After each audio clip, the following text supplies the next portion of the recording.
කොහොමද හොඳින් ඉන්නව නේද?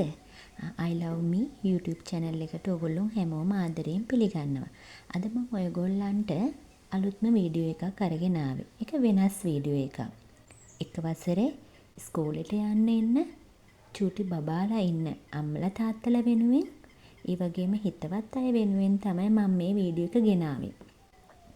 ඒ තමයි ලබන අවුරුද්දේ ඒ කියන්නේ 2026 එක වසරට යන පුංචි දරුවන්ගේ පොත් ලැයිස්තුව අරගෙන ආවා.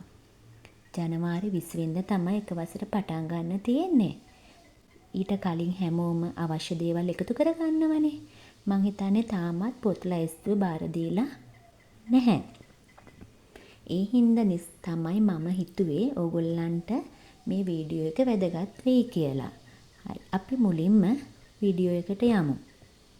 මෙතනදි කියන්න ඕන තවත් වැදගත් දෙයක් තමයි ලබන අවුරුද්දේ කියන්නේ 2026 එක වසර විෂය නිර්දේශයේ සිලබස් එක වෙනස් වුණා. එතකොට පුංචි වෙනස්කම් කිහිපයක් තියෙනවා. හැබැයි ලොකු වෙනසක් නැහැ. ඒ නිසාම තමයි මම කලින් දැනුවත් කරන්න ඕනේ කියලා හිතුවේ. හරි මුලින්ම අවශ්‍ය වෙනවා හැඩතල පොතක්. ඔයගොල්ලන්ගේ පොත් ලැයිස්තුවට ටීචර් නිර්දේශ කරනවා මේ හැඩතල පොත. ඒ කියන්නේ අකුරු ලියන්න කලින් හැඩතල වලින් තමයි අපි පටන් ගන්න. එතකොට ඕගොල්ලොන්ට හැඩතල පොතක් අවශ්‍ය වෙනවා.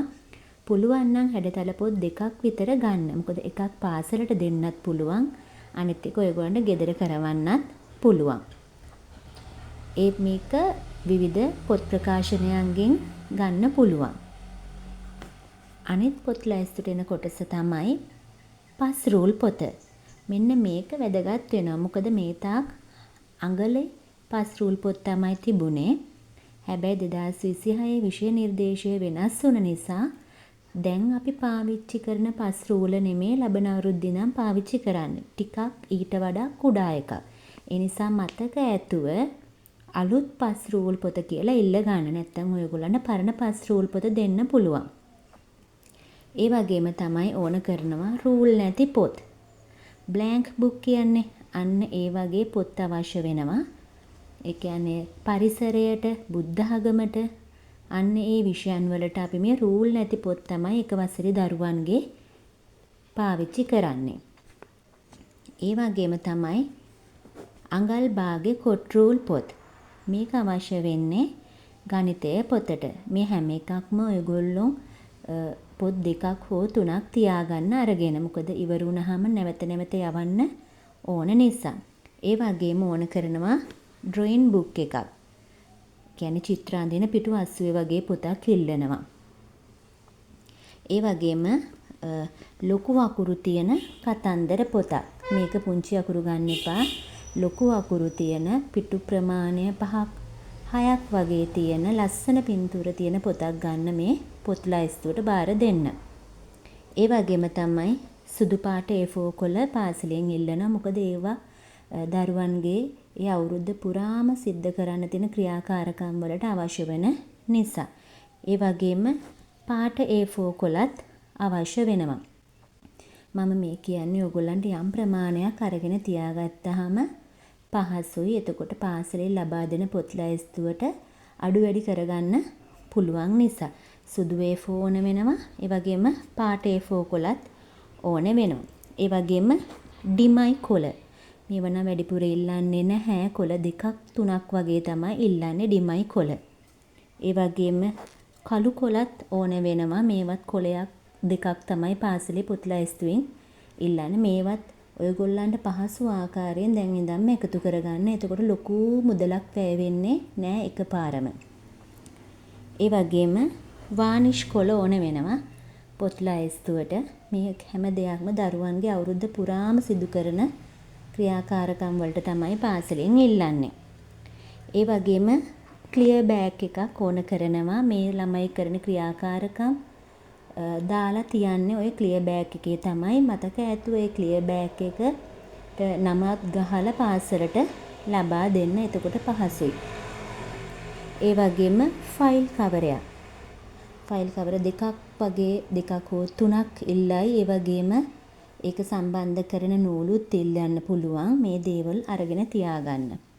ඒ වගේම ගම් මේ ගම් වලින් කෙම්පික්ස් ගම් එක ගන්න පුළුවන් නම් ගොඩක් වටිනවා. ඒක හොඳට ඇලවෙනවා. අර සුදු වතුර වගේ ගම් එක දරුවන්ගේ ක්‍රියාකාරකම් වලට පාවිච්චි කරන්න අමාරුයි. ඒක ඇලවෙනවා හොරයි. ඒ වගේම මේ දේවල් නම් පැන්සල්, මකන, කටර්, අඩි රූල, කතුර මේ දේවලුත් අවශ්‍ය කරනවා. මේවා නම් සාමාන්‍යයෙන් දරුවා ළඟම තියාගන්න දෙනවා. මේ දේවලුත් ඕගොල්ලෝ පුළුවන් විදියට ටික ටික දැන් ඉඳන්ම එකතු කරලා තියාගන්න.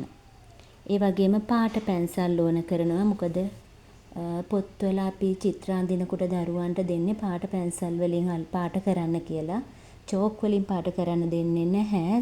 චිත්‍ර පොතේ තමයි චිත්‍ර ඇඳහම චෝක් වලින් පාට කරන්න දෙන්නේ. මොකද නැත්තම් පොත්වල චෝක් ගෑවහම අනිත් පැත්තෙත් ඒක පාට හිටින නිසා. ඒ වගේම පාට පෙට්ටියක් ඕන කරනවා. චිත්‍ර එහෙම ඇඳලා පාට කරන්න. ඒ වගේම ක්ලේ සමහර බුක් ලිස්ට් වලට ඒක දාන්නේ නැහැ. ඒත් දරුවන්ගේ ක්‍රියාකාරකම් වලට සමහර පාසල් වල ඉල්ලනවා. ඒ වගේම තමයි ඇටමල්ලක්. ඒ කියන්නේ මේක මොනවා හෝ ධාන්‍ය වර්ග කිහිපයක් දාලා රෙදි වලින් බෑග් එකක් වගේ හදලා පුංචි බෑග් එකක්, ඒ කියන්නේ සෙන්ටිමීටර 10 වගේ පුංචි බෑග් එකක්. මේකිනුත් ක්‍රියාකාරකම් බොහෝ ප්‍රමාණයක් එක වසරේ කරන්න තියෙනවා. ඒ නිසා ඇටමල්ලකුත් ඉල්ලනවා. මේක ගෙදර හදා ගන්නත් පුළුවන්. කඩවල් වලත් ගන්න තියෙනවා. මේ තමයි දල වශයෙන් එක වසරේ පොත් ලැයිස්තුව. ඒ වගේම තමයි මෙතන දැන් රූල් නැති පොත් තියෙනවා. ඒ වගේම අඟල්භාග කොට රූල් පොත් තියෙන. මේවට පාසල් වලින් කියනවා විවිධ වර්ණ දාන්න කවර විදිහට කියලා. මොකද ඒක එහෙම ඒකට වර්නිෂ් කොළ තමයි පාවිච්චි කරන්නේ. මොකද දරුවන්ට විෂය අඳුර ගන්න අමාරුයි. මුල් කාලේ පාට වලින් තමයි අඳුරගන්නේ. ඒ නිසා මේ රූල් නැති පොත් වලට එහෙම අවශ්‍ය කරනවා. ඒ වගේම තව දෙයක් තියෙනවා. එක වසරේ මැද හරිය වගේ වෙනකොට තනි රූල් පොතුත් ඉල්ලනවා. මට මෙතන ඒක සඳහන් කරන්න බැරි වෙලා තියෙනවා. තනි රූල් පොත් පිටුවස්සුවේ තනි රූල් පොතුත් කිහිපයක් අරගෙන තියාගන්න. මොකද එක වසරේ මැද හරිය වෙනකොට අසල් ලිවීම් වගේ දේවල් ලියන්න පටන් ගන්න නිසා.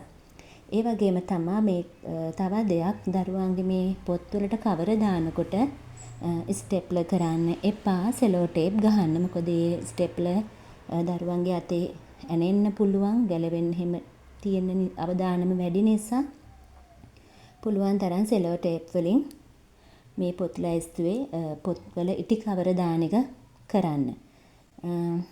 ඒ ටික තමයි වැදගත් කරුණු විදිහට කියන්න තියෙන්නේ. වැඩමල්ලක් තියාගන්න. එතකොට අඩි රූල, කතුර වගේ පාට පැන්සල් වගේ දේවල් ඒකට දාන්න පුළුවන්. පුංචි බෑග් එකක් වගේ එකක් හදලා තියාගන්න. මේ දේවල් තමයි ලබන අවුරුද්දේ එක වසරේ පොත් ලැයිස්තුවට දල වශයෙන් අවශ්‍ය කරන දේවල්. ඔයගොල්ලන්ට දැන් ඉඳන් මේක හොයාගත්තාම ලොකු මුදලක් වැය වෙන්නේ නැහැ එකපාරම. එහෙමනම් මම මේ අදගෙන ආපු වීඩියෝ එක ඔයගොල්ලන්ට වැදගත් කියලා හිතෙනවා නම් ආදරෙන් ඉල්ලා හිටිනවා මගේ channel එක subscribe කරන්න කියලා. එහෙනම් පරිස්සමින් ඉන්න ගිහින් එන්න.